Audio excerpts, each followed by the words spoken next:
Hello नमस्कार dear student, welcome to Success Career. आज के इस वीडियो में आप लोग देखने वाले हैं, जैसा कि हम लोग फिटर थ्योरी फुल कोर्स को चला रहे हैं। ये लेक्चर 7 है। यदि आपने पिछले 6 लेक्चर को नहीं देखा है तो प्लेलिस्ट का लिंक डिस्क्रिप्शन बॉक्स में दे दूंगा, वहां पे आप लोग जाकर देख लीजिएगा पूरी वीडियो को।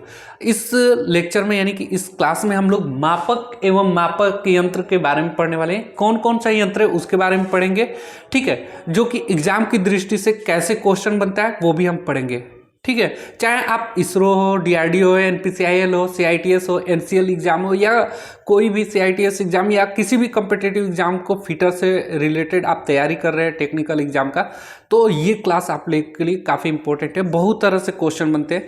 चलिए आज की क्लास को स्टार्ट करते हैं। विभिन्न तरह की मेजरिंग टूल्स होता है, यानी मापक यंत्र होता है, जिसमें सबसे पहला हम लोग मापक या यंत्र में इस्तेमाल करते हैं हम लोग स्टील रूल का, ठीक है। स्टील रूल यहाँ पे आप लोग हेडिंग डालेंगे।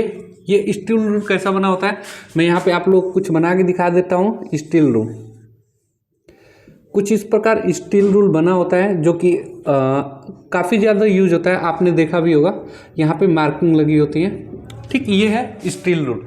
ये सबसे पहले क्वेश्चन देखिए, क्वेश्चन के हिसाब से हम लोग पढ़ेंगे। जैसे एग्जाम में क्वेश्चन पूछता है, मैं अभी क्लास के बाद प्रीवियस ईयर कुछ क्वेश्चन भी कराऊंगा इससे रिलेटेड। सबसे पहले क्वेश्चन जो आता है स्टील रूल से, वो है कि स्टील रूल किसका बना होता है, ठीक है। मटेरियल पूछता है यहाँ पे, तो स्टार बनाकर आप लोग लिखिएगा यहाँ पे। स्टील रूल का मटेरियल किस पदार्थ का बना होता है, तो यहाँ पे आप लोग लिखेंगे ये स्टेनलेस स्टील का बना होता है। किसका बना होता है? Stainless steel. आप लोग डाल लीजिएगा मटेरियल इसका क्या होता है, स्टेनलेस स्टील का। फिर आपका यहाँ पे स्टेनलेस स्टील के बाद इसका साइज पूछता है, ठीक है। स्टील रूल की साइज क्या होती है, तो यहाँ पे आप लोग साइज लिखेंगे। साइज कितना होता है? साइज जो होता है 150 mm से लेकर 150 mm से लेकर यानी कि 150 मिलीमीटर से लेकर 300 mm तक होता है, ठीक है। सबसे पहले आपको मैंने बताया स्टील रूल, इसका मटेरियल किसका होता है, तो स्टेनलेस स्टील। एग्जाम में अक्सर पूछा है कि स्टील रूल किसका बना होता है, किस मटेरियल का, तो आप लोग हेडिंग आप लोग क्या ऑप्शन में लगाएंगे, स्टेनलेस स्टील का। उसके बाद पूछ लेते हैं स्टील रूल की साइज क्या होती है, तो 150 mm से लेकर 300 mm तक। इसको अगर आप लोग यहाँ पे ऑप्शन में 15 सेंटीमीटर से 30 सेंटीमीटर भी दिया रहेगा तो वो भी ऑप्शन सही होगा, क्योंकि यही कन्वर्ट है यूनिट। मैंने कन्वर्जन के बारे में पीछे पढ़ाया है आप लोगों को मापन पद्धतियों में।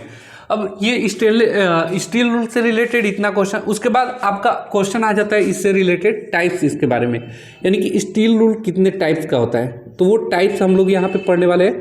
पहला हेडिंग डालिएगा, पहला यहाँ पे टाइप्स स्टैंडर्ड स्टील रूल, ठीक है। स्टैंडर्ड स्टील रूल पहला टाइप है, स्टैंडर्ड स्टील रूल। इसको हम लोग कभी कभी देखिए, सबसे पहले पूछता है कि स्टैंडर्ड स्टील रूल, इसका मटेरियल कोई भी स्टील रूल हो वो किसका बना होगा, स्टेनलेस स्टील का। यहाँ पे पूछ देता है स्टैंडर्ड स्टील टूल को किस अन्य नाम से जानते हैं, तो इसे हम लोग इंजीनियर स्टील रूल के नाम से भी जानते हैं, ठीक है। स्टील रूल यानी कि स्टैंडर्ड स्टील रूल को इंजीनियर टूल्स के नाम से भी जानते हैं। इसका मटेरियल सेम स्टील रूल यानी स्टेनलेस स्टील का बना होता है, ठीक है। अब इससे एक क्वेश्चन पूछता है स्टैंडर्ड स्टील रूल से इसका अल्पतमांक, ठीक है। तो अल्पतमांक आप लोग लिखिएगा। अल्पतमांक होता क्या है? अल्पतमांक एक वह छोटी से छोटी इकाई है जिससे किसी इंस्ट्रूमेंट द्वारा हम लोग नाप सकते हैं, उसे उस यंत्र का अल्पतमांक कहते हैं। तो स्टैंडर्ड स्टील रूल का अल्पतमांक पूछता है, यानी कि कम से कम ये कितना मापन कर सकता है, ठीक है इसका। तो यहाँ पे आप लोग लिखिएगा 0.5 mm तक ये माप कर सकता है। सबसे छोटी इकाई जो है ये 0.5 mm तक माप सकता है, ठीक है। अब ये स्टैंडर्ड स्टील रूल हो गया। दूसरा यहाँ पे डालेंगे flexible rule, flexible steel rule, ठीक है। फ्लेक्सिबल स्टील रूल, जैसा कि आप लोग जान रहे हैं फ्लेक्सिबल मीन्स होता है लचीला, तो ऐसा स्टील रूल, ठीक है, ऐसा स्टील रूल जो फ्लेक्सिबल हो, जिसे किसी भी तरह से हम लोग मोड़ सकते हैं, वो क्या होता है, फ्लेक्सिबल स्टील रूल। इससे अन्य इसका अल्पतमांक वगैरह नहीं पूछता। उसके बाद यहाँ पे तीसरा, ठीक है, मैंने यहाँ पे मैं आप लोगों को ऊपर नोट कर दे रहा हूँ, यहाँ पे अभी जगह है, आप लोगों को दिख रहा होगा। हाँ चलिए, तीसरा आप लोग नोट करेंगे, यहाँ पे नैरो स्टील रूल होता है। तीसरा नैरो के मीन्स मतलब क्या होता है, संकरा। संकरा स्टील रूल।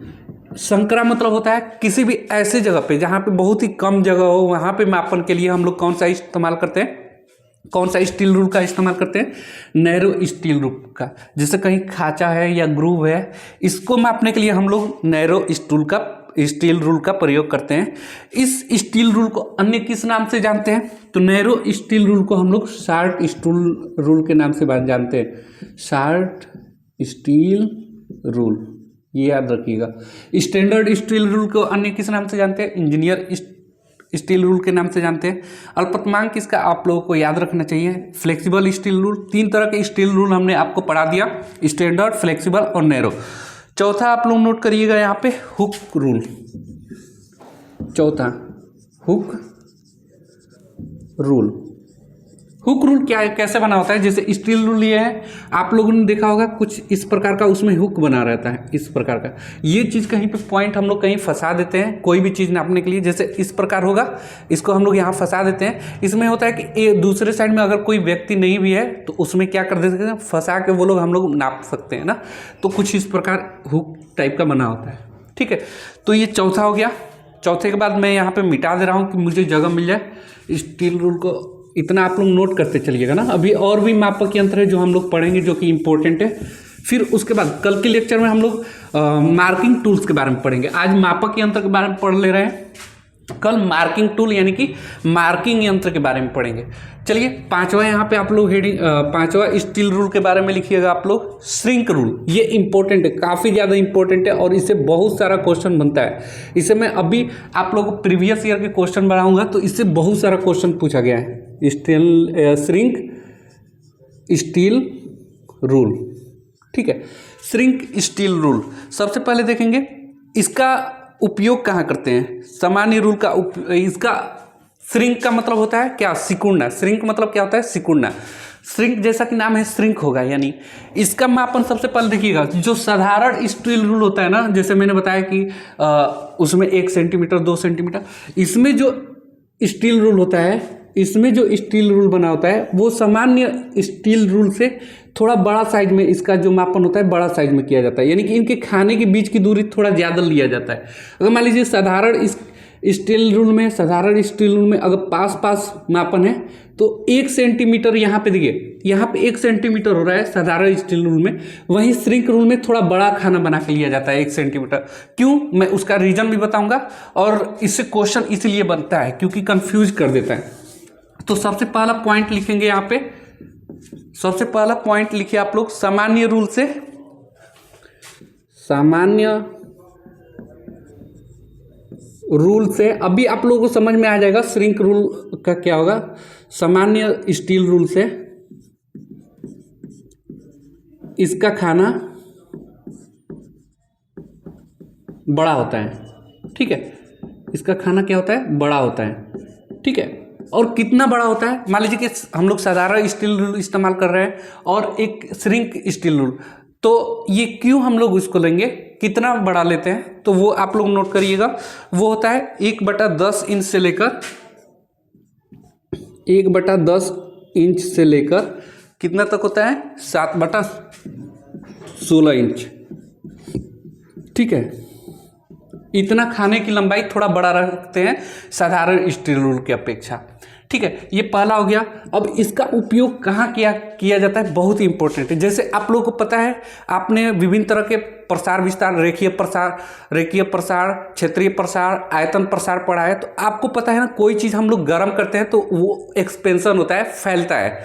तो कोई भी चीज़ गर्म करने पे क्या होता है, फैलता है। इसलिए हम लोग कोई भी चीज़ मापन करते हैं इस श्रिंक रूल से। तो जब गर्म अवस्था, सबसे पहले लिखेंगे गर्म अवस्था की वस्तु में, इसका उपयोग कहाँ करते हैं, किस वस्तु को नापने में, गर्म वस्तुओं के मापन में करते हैं, गर्म वस्तुओं के मापन में। अब सोचिए, गर्म वस्तु है तो वो उसमें तो प्रसार होगा ना, फिर वो जब ठंडा होगा तो सिकुड़ जाएगा।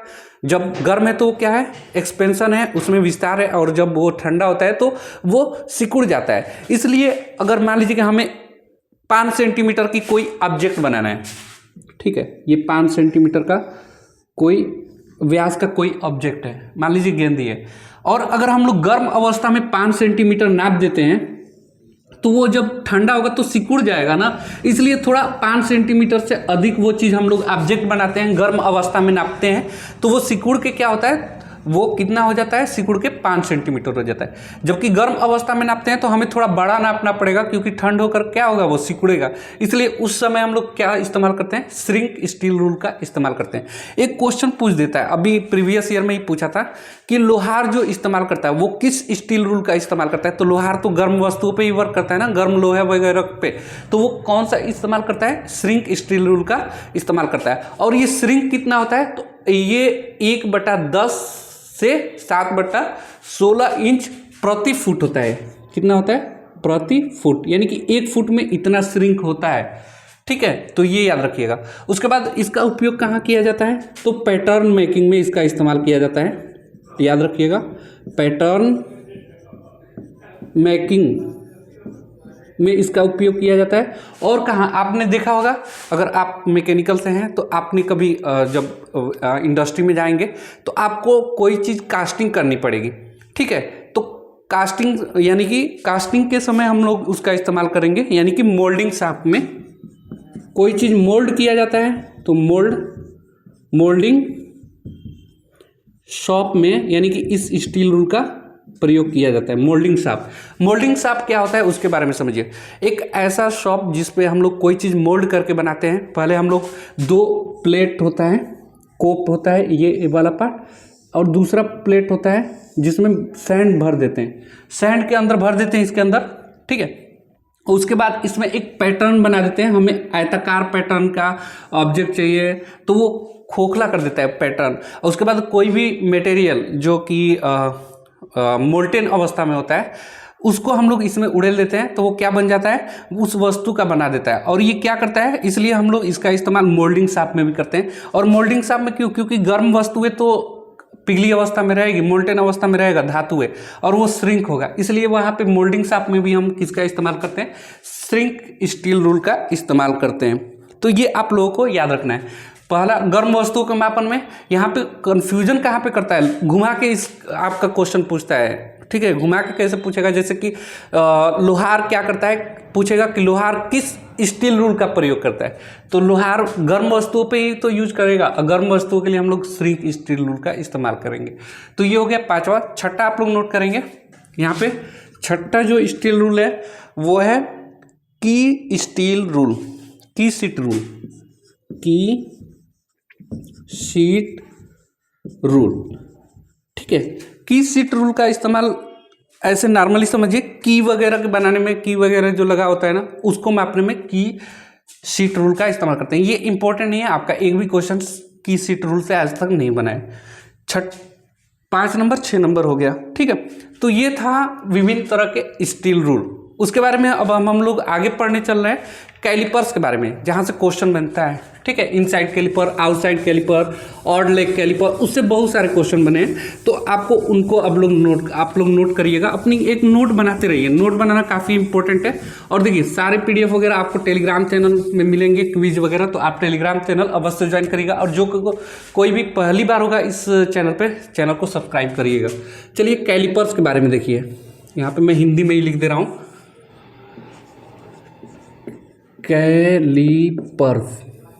कैलिपर्स। ठीक है, अब देखिए कैलिपर्स क्या होता है। जैसे यहाँ पे मैं एक कैलिपर बना रहा हूँ, आप लोग भी नोट करके बनाएंगे। यहाँ पे एक कैलिपर मैं बना दिया। ठीक है, कुछ इस प्रकार होता है कैलिपर।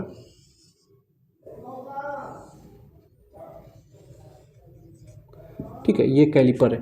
कैलिपर का प्रयोग किसी चीज़ को क्या करते हैं, अप्रत्यक्ष मापी के रूप में करते हैं। यानी कि कोई यहाँ पे ऑब्जेक्ट है, इस ऑब्जेक्ट को हम लोग अप्रत्यक्ष रूप से मापते हैं। तो यहाँ पे दोनों साइड से इसका क्या कर दिए, यहाँ पे नोक को हम लोग भिड़ा देते हैं, और इस जो साइज का नापा है इसको किसी भी स्टील रूल पे ले जाके नापते हैं कि कितना लंबा है। तो अप्रत्यक्ष रूप से मापता है। ये डायरेक्ट ये माप नहीं बताता है।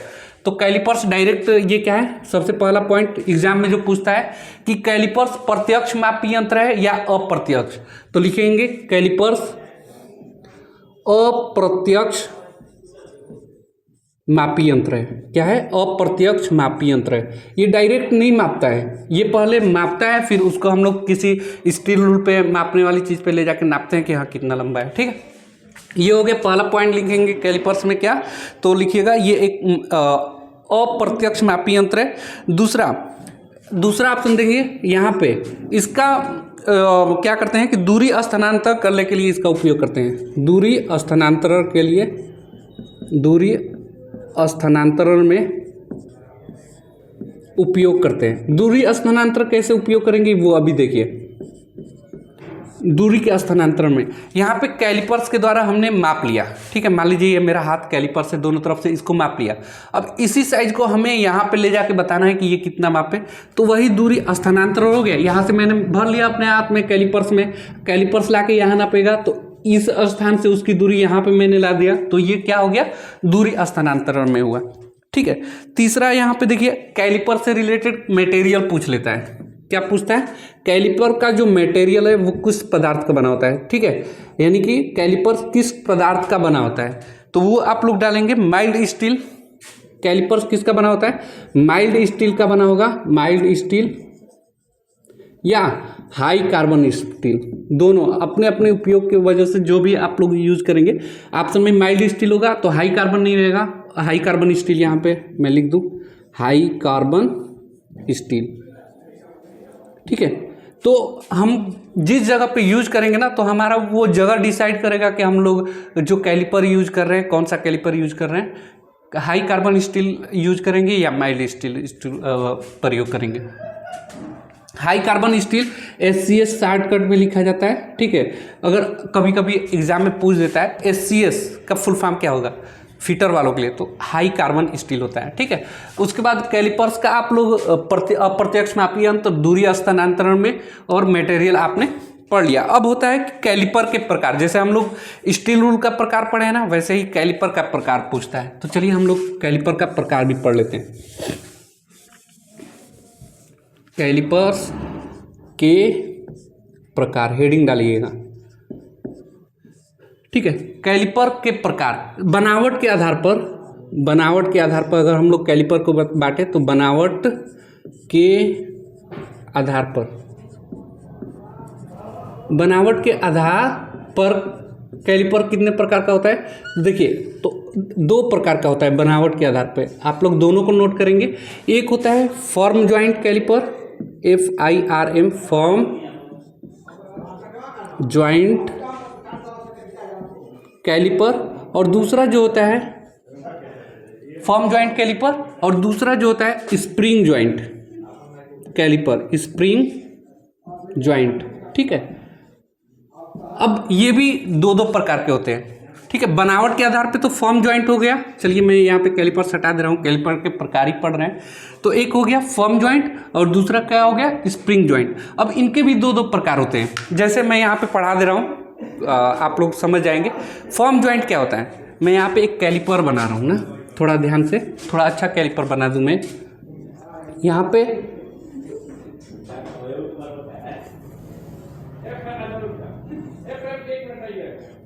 ये कैलिपर मैंने बना दिया। अब देखिए फर्म ज्वाइंट और स्प्रिंग ज्वाइंट, इससे समझ में आएगा। फर्म ज्वाइंट, जिसका ज्वाइंट यहाँ पे फर्म होता है, किसी वाशर के द्वारा या रिवेट के द्वारा ये ज्वाइंट होता है, यहाँ पे ये वाला वाशर या रिवेट होता है, वो क्या है, फर्म ज्वाइंट है। वहीं पे स्प्रिंग ज्वाइंट क्या होता है, स्प्रिंग ज्वाइंट कैलिपर कुछ इस प्रकार बना होता है।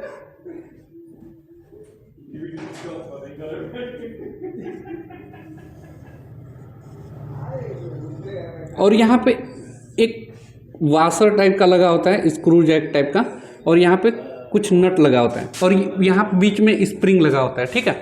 अब जब हम लोग इसको कसते हैं ना, तो ये क्या होता है, फिक्स हो जाता है। फर्म ज्वाइंट में क्या होता है कि फर्म ज्वाइंट में जो कुछ भी नापते हैं वो फिक्स नहीं रहता है। हल्का सा भी अगर मेरा वाशर या रिवेट अगर ढीला ढाला है तो वो सही माप नहीं बताएगा। लेकिन स्प्रिंग वाला एकदम कंफर्म, जो अगर जितना माप हमने लिया है उसको हम लोग कस के टाइट कर देंगे।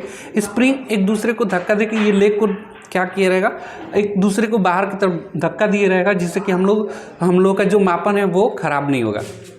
तो ये भी पहले तो बनावट के आधार पे 2 तरह का होता है, ये फर्म ज्वाइंट और स्प्रिंग ज्वाइंट। अब फर्म ज्वाइंट भी 2 तरह के होते हैं, एक इनसाइड फर्म ज्वाइंट कैलिपर और आउटसाइड फर्म ज्वाइंट कैलिपर। ऐसे ही स्प्रिंग ज्वाइंट में इनसाइड स्प्रिंग ज्वाइंट कैलिपर और इनसाइड हो गया। फिर आउटसाइड स्प्रिंग ज्वाइंट कैलिपर, ये स्प्रिंग है ना, SPRING स्प्रिंग। अब देखिए ये तो हो गया बनावट के आधार पे, ठीक है। अब हम लोग देखेंगे कार्य के आधार पे।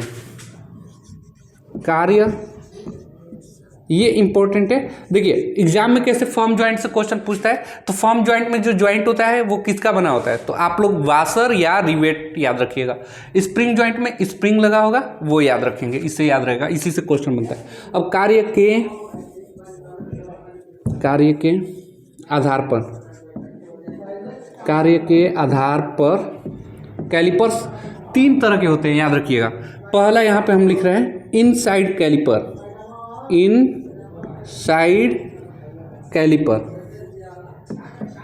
इनसाइड कैलिपर आप लोग ध्यान रखिए। इनसाइड कैलिपर कैसे, इसका प्रयोग कहाँ करते हैं, तो किसी भी आंतरिक माप को नापने के लिए हम इसका उपयोग करते हैं। आंतरिक माप क्या हो सकता है, कोई ग्रूव हो सकता है, कोई खांचा हो सकता है। जैसे यहाँ पे मैंने डस्टर पकड़ा है, इसके अंदर आप लोगों को होल दिखाई दे रहा होगा, देखिए ये होल है। इसकी मापन के लिए हम लोग क्या करेंगे, इनसाइड कैलिपर का उपयोग कर सकते हैं।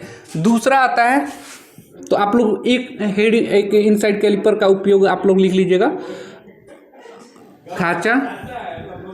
खांचे या ग्रूव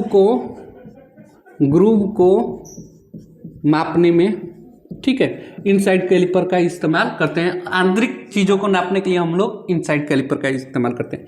दूसरा यहाँ पे है आउटसाइड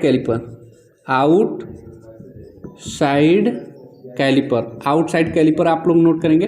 देखिए आउटसाइड कैलिपर क्या होता है, किसी भी चीज़ की बाह्य वस्तु, कोई भी बाह्य विमा नापने के लिए हम लोग इसका इस्तेमाल करते हैं आउटसाइड कैलिपर का। जैसे किसी का व्यास नापना हो या कोई भी बाहरी चौड़ाई लंबाई वगैरह नापना हो, तो हम लोग किसका इस्तेमाल करेंगे, आउटसाइड कैलिपर का। अब इसके बाद जो मैं लिखा रहा हूँ ना तीसरा, वो काफ़ी इंपॉर्टेंट है। कैलिपर के प्रकार में ही मैं यहाँ पे मिटा के लिख रहा हूँ क्योंकि उससे क्वेश्चन बनता है, चलिए यहीं पर लिख दे रहा हूँ मैं।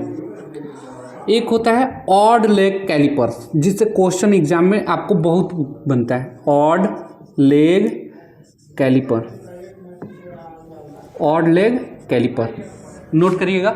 सबसे पहले ऑड लेग कैलिपर को अन्य 2 नाम पूछता है कि ऑड लेग कैलिपर के अन्य किस नाम से जानते हैं, तो मैं यहाँ पे ऊपर ही लिख देना बेहतर समझता हूँ, ठीक है। ऑड लेग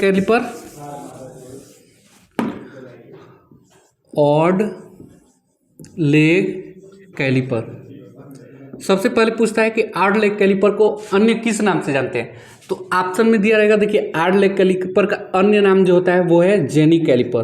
क्या नाम होता है, जेनी कैलिपर के नाम से भी इसको जानते हैं। इससे क्वेश्चन बहुत पूछता है, बोलेगा ऑड लेग कैलिपर्स को अन्य किस नाम से जानते हैं, तो याद रखिएगा जेनी कैलिपर्स के नाम से ऑड लेग कैलिपर को जानते हैं। ऑड लेग कैलिपर कैसा होता है वो हम यहाँ पे पिक्चर आप लोग बना दे रहे हैं, जिससे आप लोगों को आसानी से समझने में बहुत ही सुविधा होगी। यहाँ पे कुछ इस प्रकार इसका एक लेग बना होता है, एक लेग कुछ इस प्रकार होता है, और एक लेग जो होता है वो सीधा होता है, यानी कुछ इस प्रकार, ठीक है। ये देखिएगा, एक पार्ट थोड़ा सा नुकीला होता है, निकला होता है, और दूसरा पार्ट जो होता है इसका लेग सीधा होता है। तो यही क्या है, जेनी कैलिपर्स है या ऑड लेग कैलिपर्स है। और भी अन्य नाम से भी जाना जाता है ऑड लेग कैलिपर को, अन्य नाम से भी एक और नाम है इसका, क्या है, वो है हर्माफ्रोडाइट,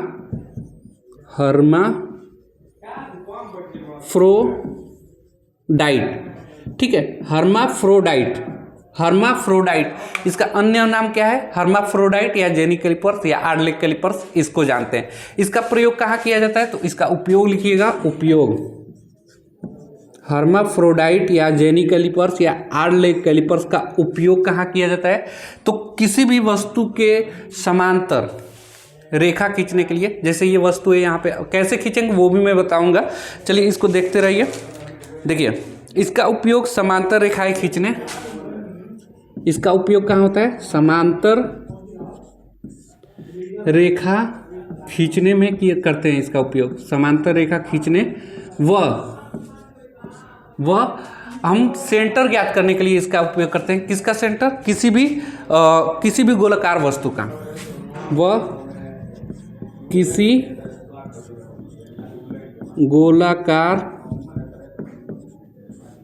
वस्तु का केंद्र ज्ञात करने में, केंद्र ज्ञात करने में, इसको लिख लीजिए। अब देखिए इसका प्रयोग करके हम लोग समांतर रेखा कैसे खींचेंगे वो मैं बता दे रहा हूँ। सबसे पहले यहाँ पे देखिए एक मैंने प्लेट बनाया, इस प्लेट के समांतर एक रेखा खींचा गया है, इसी के समांतर अन्य रेखाएं खींचना है वो, तो क्या करते हैं, इसको लेते हैं, यानी कि यहाँ पे मैं बना दे रहा हूँ, एक मैं बना के दिखा दे रहा हूँ, ये है, और यहाँ से इसका प्रयोग क्या करते हैं, ये लेग है, इसका लेग क्या करेगा, एक लेग जो मुड़ा वाला लेग है ना, यहाँ इसके सरफेस पे लगा देते हैं। इस सरफेस पे लगे होने की वजह से यहाँ से हम लोग ऐसे खींचेंगे ना तो इस पे लगा रहेगा, और यहाँ से एक लाइन खींच देगा, जैसे ऐसे मैं चलाऊंगा ऐसे, दूसरा लाइन यहाँ से खींच देगा, तीसरा लाइन यहाँ से, यहाँ इसका लेग होगा, ये लेग ऊपर से ऐसे खींचते आएंगे तो एक दूसरा लाइन, फिर यहाँ से तीसरा लाइन, समांतर रेखा है खींचने के लिए। और केंद्र कैसे ज्ञात करते हैं, मान लीजिए कि ये प्लेट है गोलाकार या वर्गाकार, अगर हम इसका सेंटर ज्ञात करना चाहते हैं तो भी वो ज्ञात कर लेते हैं। कैसे, अगर हमें पता है कि इसकी लंबाई कितना है, मान लीजिए इसकी लंबाई 4 सेंटीमीटर दिया है, चौड़ाई 4 सेंटीमीटर दिया है और लंबाई 6, तो आधा आधा करेंगे, यानी कि यहाँ से 3 चलेंगे और सेंटर लाइन खींच देंगे, ये 6 वाले से 6 जो लंबाई है तो 3 लेके इसका, और 4 जो चौड़ाई है तो 4 में से 2 आपको पता है, तो यहाँ से हम लेंगे और जेनी कैलिपर्स के माध्यम से ऐसे खींचेंगे, तो हमें यहाँ पे कटिंग बिंदु आएगा वो सेंटर का बता देगा। ऐसे हम लोग इस्तेमाल करते हैं। ठीक है, तो आपको ये पता चल गया कैलिपर्स कितने प्रकार के होते हैं जो इम्पोर्टेंट है। इनसाइड कैलिपर आंतरिक माप नापने के लिए, आउटसाइड कैलिपर बाहर की माप नापने के लिए, और उसके बाद आता है ऑड लेग कैलिपर्स। तो इससे क्वेश्चन क्या पूछता है, अन्य किस नाम से जानते हैं, तो जेनी कैलिपर्स, और दूसरा किस नाम से, तो हर्माफ्रोडाइट कैलिपर्स के नाम से इसको जानते हैं। अब आइए अगला हेडिंग डालिएगा, मापक यंत्र का ट्राई स्क्वायर। आप लोगों ने बहुत सारे अगर वर्कशॉप, अगर आप अपने ITI में गए होंगे तो ट्राई स्क्वायर देखा होगा। सबसे पहले हम यहाँ पे ट्राई स्क्वायर लिखते हैं और उसका फिगर बनाते हैं। सबसे पहले हेडिंग डालिएगा ट्राई स्क्वायर। ट्राई स्क्वायर को हम लोग अन्य किस नाम से जानते हैं, तो ट्राई स्क्वायर को हम लोग गुनिया नाम से जानते हैं, गुनिया। अभी मैं आपको फिगर बना के दिखा रहा हूँ जिससे आप लोगों को समझ में आ जाएगा। देखिए यहाँ पे कुछ इस प्रकार ट्राई स्क्वायर आपने वर्कशॉप में देखा होगा। ठीक है, कुछ इस प्रकार होता है ट्राई स्क्वायर, ये है ट्राई स्क्वायर, ये, और यहाँ पे माप बने होते हैं, ये ट्राई स्क्वायर आपने देखा होगा, फीटर शॉप में ये देखने को मिलता है। और यहाँ पे ये इसका ब्लेड होता है, ये क्या होता है, ब्लेड होता है, ब्लेड, एक ब्लेड हो गया, और दूसरा क्या होता है, इसका स्टॉक होता है, स्टॉक। तो एग्जाम में कैसे क्वेश्चन बनता है उसको देखेंगे। एक तरफ तो ब्लेड हो गया, दूसरे तरफ क्या हो गया, स्टॉक हो गया। तो कभी कभी पूछता है ब्लेड किसका बना होता है और स्टॉक किसका बना होता है। तो जो ब्लेड होता है वो और स्टॉक, ये दोनों याद रखेंगे। तो ब्लेड जो बना होता है वो माइल्ड स्टील का बना होता है, किसका बना होता है, माइल्ड स्टील। पूछ देता है ट्राई स्क्वायर में जो ब्लेड है किसका बना होता है, तो वो याद रखेंगे किसका बना होता है, माइल्ड स्टील का। ठीक है, माइल्ड स्टील। या आप लोगों से ये स्टॉक के बारे में पूछ देगा तो स्टॉक किसका बना होता है, कास्ट आयरन का बना होता है, किसका बना होता है, कास्ट आयरन। तो माइल्ड स्टील ब्लेड बना होता है, या इसको हम लोग यहाँ पे हाई कार्बन स्टील का बना होता है। ब्लेड किसका बना होता है, माइल्ड स्टील या हाई कार्बन स्टील। लेकिन ऑप्शन में आएगा सबसे ज़्यादा, देखिए हाई कार्बन स्टील का ही मैक्सिमम बनाया जाता है, क्योंकि माइल्ड स्टील जिससे कि इसमें अगर हम लोग मापते हैं बार बार किसी चीज़ को तो वो घर्षण के कारण क्या होता है, घिस सकता है। तो जहाँ ऑप्शन में रहेगा हाई कार्बन स्टील, आप उसको हाई कार्बन स्टील देंगे, क्योंकि बार बार मापने में कोई चीज़ रगड़ खा के घिस सकता है, हमें माप लेना है इससे। तो सबसे ज़्यादा प्रेफरेंस किसको देंगे, हाई कार्बन स्टील को। चलिए, तो ये हो गया ट्राई स्क्वायर। ट्राई स्क्वायर का उपयोग कहाँ करते हैं ये पूछ देता है। मटेरियल हो गया, उपयोग देखिए, ब्लेड हाई कार्बन स्टील और स्टॉक किसका, कास्ट आयरन का। उपयोग आप लोग लिखेंगे, उपयोग कहाँ पे करते हैं, तो देखिए सबसे पहले इनके बीच, ब्लेड और स्टॉक के बीच में कितने डिग्री का एंगल होता है, 90 डिग्री का एंगल होता है। किसका, कितना, 90 डिग्री का एंगल होता है। तो उपयोग में हमारा उपयोग 90 डिग्री से ही रिलेटेड होगा। चलिए देखिए क्या क्या उपयोग होता है। पहला 90 डिग्री के कोण की जांच के लिए, 90 डिग्री की कोण के जांच के लिए कोई भी जॉब है वो 90 डिग्री का है कि नहीं, उसके जांच के लिए हम लोग ट्राई स्क्वायर का इस्तेमाल करते हैं। अब देखिए कोई जॉब, जैसे मान लीजिए मैंने कोई जॉब, ये वाला जॉब बनाया और मुझे ये चेक करना है यहाँ पे कि ये 90 डिग्री का है कि नहीं, तो इस जॉब को उठा के हम यहाँ पे ला के रखेंगे ना इनके बीच में, जिससे ब्लेड और स्टॉक के बीच में ये जॉब आ जाए। अगर देखिए ब्लेड और स्टॉक के बीच में जॉब आ जाता है और वो पूरा यहाँ पे अगर उसका चिपकता है तब तो वो 90 डिग्री का है। अगर हम लोग प्रकाश में देखेंगे, अगर उसमें से प्रकाश आ रहा है तो वो 90 डिग्री का नहीं बना है। तो हम लोग क्या करते हैं, इसका उपयोग कहाँ करते हैं, 90 डिग्री की कोण को चेक करने के लिए। दूसरा यहाँ पे लिखेंगे, दूसरा यहाँ पे देखिए, यहाँ पे जो माप बना होता है ना, उससे हम लोग माप तो नापते ही हैं। उसके बाद हम लोग 90 डिग्री जाब पर, किस पे, जाब पर 90 डिग्री की रेखा खींचने के लिए इसका इस्तेमाल करते हैं। खींचने के लिए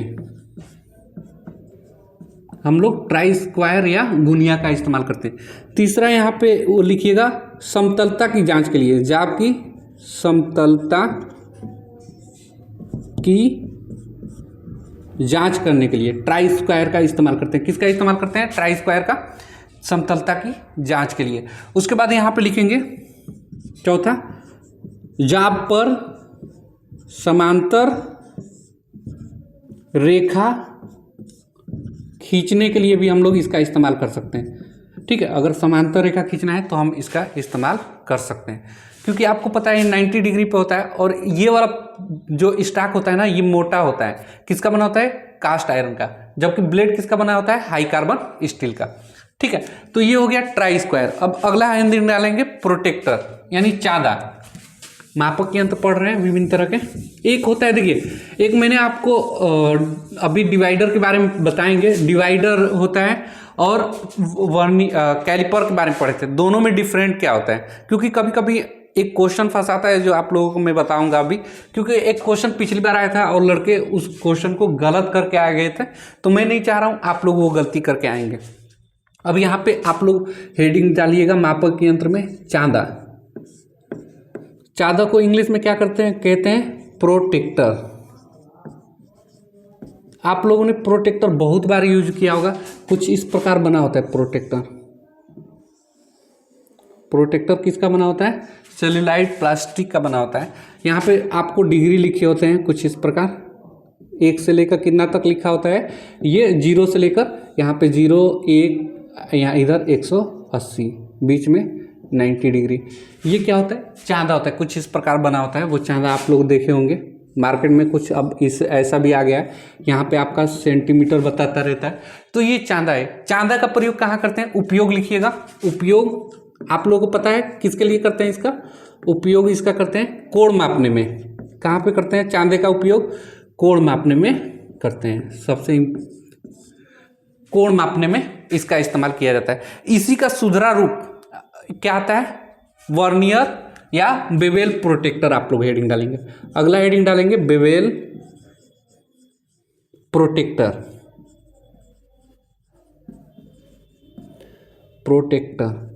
ठीक है, अब आपने चांदा पढ़ लिया। चांदे का प्रयोग कहाँ करते हैं, कोण मापने में। अब अगला है बेवेल प्रोटेक्टर। बेवेल प्रोटेक्टर का आप लोग फिगर बनाएंगे और उसको समझेंगे। बेवेल प्रोटेक्टर का कुछ इस प्रकार फिगर बना होता है। इसका आप लोगों को समझने के लिए मैं बना दे रहा हूँ यहाँ पे, जिससे कि आपकी समझ डेवलप कर सकें हम लोग।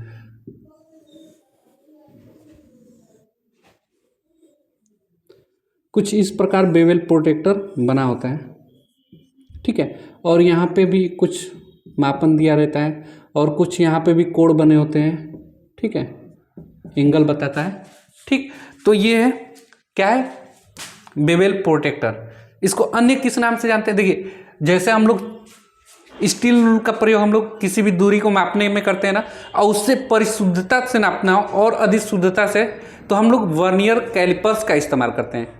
देखिए मैं अब इससे पहले आप लोगों को कैलिपर पढ़ाया है, तो कैलिपर डिफरेंट चीज़ है जो कि अभी मैंने ऐसा बनाया था, ये कैलिपर है, कुछ इस प्रकार बनाया था अभी, ये कैलिपर है।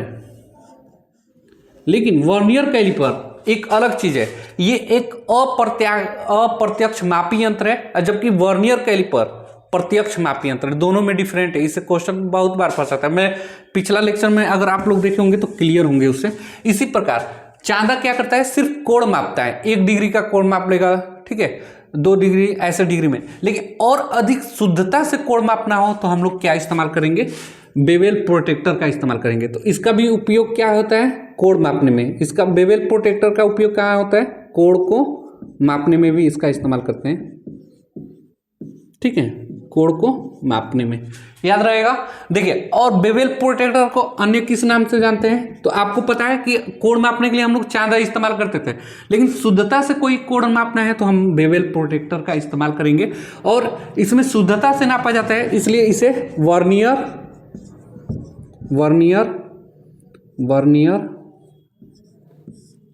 बेवेल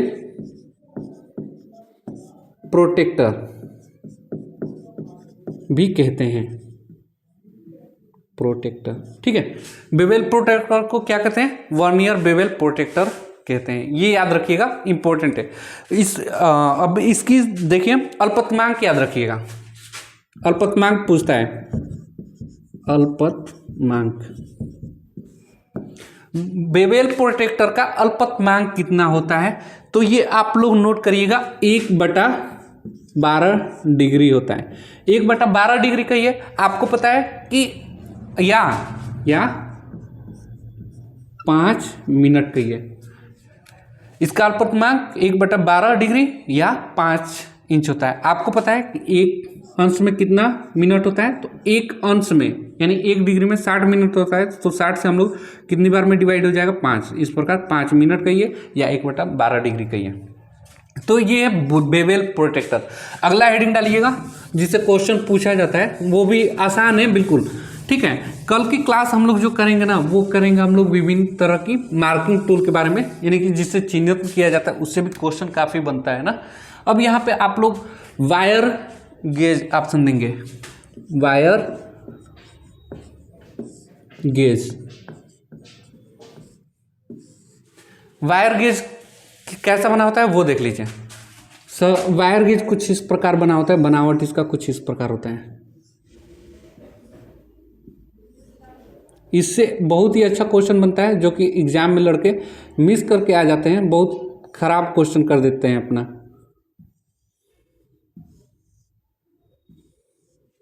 ठीक है। कुछ दिखाई दे रहा है, सबसे पहले छोटा है, उससे बड़ा बड़ा बड़ा बड़ा बड़ा, लास्ट में सबसे बड़ा आ जाता है ना, लास्ट में उससे भी बड़ा मैं यहाँ पे बना दे रहा हूँ। सबसे पहले पूछता है कि वायर गेज का उपयोग, ये क्या होता है, खाने कटे होते हैं ना, इसमें खाने कटे होते हैं कुछ इस प्रकार। ये है वायर गेज, क्या है, वायर गेज। इसका उपयोग पूछता है सबसे पहले, तो उपयोग कहाँ पे करते हैं इसका, ठीक है, कुछ इस प्रकार होता है, ठीक, आप लोग देखे होंगे। और ये पूरा गोल सा होता है पार्ट। वायर गेज का उपयोग लिखिएगा, उपयोग शीट की मोटाई मापने में इसका उपयोग करते हैं, शीट की मोटाई मापने में वायर गेज का इस्तेमाल किया जाता है। तो वायर गेज का इस्तेमाल सबसे पहले शीट मापने में, कुछ मैं यहाँ पे छोटा सा बना दे रहा हूँ, कुछ छोटा छोटा, बड़ा सा, फिर उससे बड़ा, ऐसे इस प्रकार होता है, आप लोग देखे होंगे वर्कशॉप में, ठीक है। इलेक्ट्रीशियन वाले भी इसका इस्तेमाल करते हैं। तो इलेक्ट्रीशियन वाले किस लिए इस्तेमाल करेंगे, हम लोग फिटर हैं तो फिटर के हिसाब से पढ़े हैं। इलेक्ट्रीशियन वाले इसका इस्तेमाल क्यों करते हैं, तो वायर की मोटाई के लिए। वायर यानी तार, वायर मीन्स तार, यहाँ पे मैं तार ही लिख दे रहा हूँ। जो तार आता है ना, तार का व्यास ज्ञात करने के लिए, तार का व्यास, ठीक है, तार का व्यास ज्ञात करने के लिए हम लोग किसका इस्तेमाल करते हैं, वायर गेज का इस्तेमाल करते हैं। और वायर गेज यहाँ पे, और सबसे इंपॉर्टेंट बात, इसमें जो खाने बने होते हैं वो कितना, क्वेश्चन बनता है आपके एग्जाम में कि वायर गेज में जो खाने बने होते हैं छोटे छोटे, वो कितने खाने होते हैं। तो यहाँ पे नोट करिएगा, इसमें 0 से 37 खाने होते हैं। अब एक और सबसे अच्छा क्वेश्चन बनता है जो कि कंफ्यूज कर देता है, जीरो साइज का मतलब पूछता है कि सबसे बड़ा खाना कौन सा है, तो यहाँ पे कंफ्यूजन हो जाता है। पूछ देता है सबसे छोटा खाना कौन सा है, जीरो वाला या 37 वाला। तो जीरो जो साइज होगा ये सबसे बड़ा खाना होता है, जीरो साइज वाला सबसे बड़ा, याद रखिएगा। जीरो साइज का जो खाना है वो सबसे बड़ा खाना होता है, बड़ा। और 37 साइज वाला जो होता है वो सबसे छोटा खाना होता है, सबसे छोटा। तो एग्जाम में कैसे क्वेश्चन बनेगा, छोटी सीट की मतलब पतली सीट को मापने के लिए कौन सा खाने का वायर गेज इस्तेमाल करते हैं, 0 डिग्री, 37 डिग्री, 25 डिग्री, 20 डिग्री। तो आप क्या लिखेंगे, देखिए पतली सीट को मापना है तो पतली सीट को लिए मापने के लिए हम लोग सबसे छोटे का इस्तेमाल करेंगे। हालांकि 37 नंबर देखने में नंबर से बड़ा हो जा रहा है, लेकिन ये सबसे छोटा सीट नापेगा ना, सबसे पतला सीट। ठीक है, ये खाना सबसे बड़ा यानी कि ये सबसे बड़ा है, तो सबसे बड़ा ये 0 होगा। और सबसे छोटा वाला ये, तो ये कितना होगा, 37 होगा। 37, ये 36, ये 35। ठीक है, तो जो बड़ा अंक है वो छोटा मापेगा और जो छोटा है वो बड़ा, 1 2 3 4। तो छोटा जो है वो क्या करेगा, सबसे बड़ा सीट को मापेगा, मतलब मोटा सीट को, और जो 37 नंबर का है वो सबसे पतला सीट को नापेगा। इससे क्वेश्चन बनता है। चलिए अब कुछ प्रीवियस ईयर के क्वेश्चन है जो मेरे पास हैं, मैं आप लोगों को वो सब करा दे रहा हूँ। इसी से आधारित कुछ क्वेश्चन पूछे गए। देखिए इस पीडीएफ के लिंक आपको डिस्क्रिप्शन बॉक्स में दे दूंगा, आप वहाँ से ये पीडीएफ ले सकते हैं। मैं यहाँ पे पीडीएफ निकाल दे रहा हूँ और ये किसी न किसी एग्जाम में मैं बताऊंगा कौन से एग्जाम में क्वेश्चन पूछा गया है। देखिए सबसे पहला क्वेश्चन यहाँ पे पूछा गया है कि इंजीनियर स्टील नियम के रीडिंग परिशुद्धता है, the reading accuracy of engineer steel rule. तो इंजीनियर स्टील रूल जिसे मैं यहाँ पे मिटा दूं, क्वेश्चन पूछा है इंजीनियर स्टील रूल किस नाम से जानते हैं, स्टैंडर्ड स्टील रूल का, उसका अल्पतमांक परिशुद्धता पूछा है। क्या पूछा है, परिशुद्धता, एक्यूरेसी। तो अभी मैंने बताया कि इंजीनियर स्टील रूल यहाँ पे पूछा है, इंजीनियर स्टील रूल का अल्पतमांक पूछा है, परिशुद्धता पूछा है। इंजीनियर स्टील रूल जिसे हम लोग स्टैंडर्ड स्टील रूल पढ़े हैं, अभी हम उसका अल्पतमांक आप लोगों को बताए हैं 0.5 mm। ऑप्शन में क्या कह दिया है, ये किसका क्वेश्चन है, तो ये देखिए इसरो टेक्नीशियन में क्वेश्चन पूछा गया है। इसमें दिया है इंजीनियर स्टील रूल रीडिंग परिशुद्धता है, तो अभी आपको बताया 0.5 mm है, ये ऑप्शन हो जाएगा। और दूसरा यहाँ पे है कि क्वेश्चन जो है 60 रूल का उपयोग, तो 60 रूल का उपयोग हम लोग कहाँ करते हैं, छोटे रूल का उपयोग। एक सेट होता है जो कि तंग स्थानों में, जिसे हम लोग पहले तो आप लोग लिखते 60 स्टील रूल, ये क्या है, नैरो स्टील रूल को बोलते हैं। और नैरो स्टील रूल हम बताया कहाँ पे करते हैं, हम लोग संकरी जगहों पे, खांचों वगैरह में इसका इस्तेमाल करते हैं। दूसरा स्टील रूल बनाया जाता है, तो ऑप्शन में है देखिए स्टील रूल बनाया जाता है, ऑप्शन दिया है forge steel, stainless steel, high carbon steel, alloy steel. तो अभी आपने पढ़ा स्टील रूल को, हमने बताया था स्टेनलेस स्टील से बनाया जाता है। ठीक है, तो बी ऑप्शन करेक्ट हो गया, स्टेनलेस स्टील वाला। अगला क्वेश्चन पूछा है श्रिंक रूल प्रयोग किया जाता है। श्रिंक रूल अभी बताए हैं, गर्म वस्तुओं को मापने में लोहार इसका इस्तेमाल करता है, पैटर्न मेकिंग में इसका इस्तेमाल हो सकता है, और मोल्डिंग शाम में इसका इस्तेमाल हो सकता है। तो ऑप्शन दिया है IOF यानी कि इंडियन ऑर्डिनेंस फैक्ट्री में पूछा है कि श्रिंक रूल का उपयोग किया जाता है। शीट मेटल वर्क में नहीं, गलत है।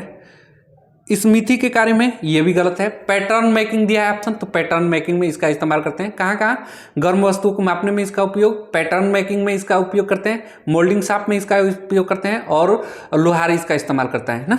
अगला क्वेश्चन दिया है टेढ़ी मेढ़ी सतहों को जांचने के लिए किस प्रकार, टेढ़ी मेढ़ी सतहों को जांचने के लिए प्रयोग होने वाला कौन सा रूल है। ऑप्शन दिया है scale, shrink rule, steel tape, और कोई नहीं। तो स्टील टेप जो होता है वक्राकार सतहों को मापने के लिए इसका इस्तेमाल करते हैं। अगला जो दिया है आप देखिए, ये सीआरपीएफ कांस्टेबल ट्रेड्समैन में क्वेश्चन पूछा है, गर्म धातु को मापने के लिए कौन सा रूल प्रयोग किया जाता है। अभी मैंने बताया ऑप्शन में दिया है स्टैंडर्ड स्टील रूल, नहीं। Narrow steel rule, narrow steel rule का प्रयोग कहाँ करते हैं, तंग जगहों पे, खांचों वगैरह के लिए, जहाँ पे बहुत कम जगह है, नैरो स्टील का।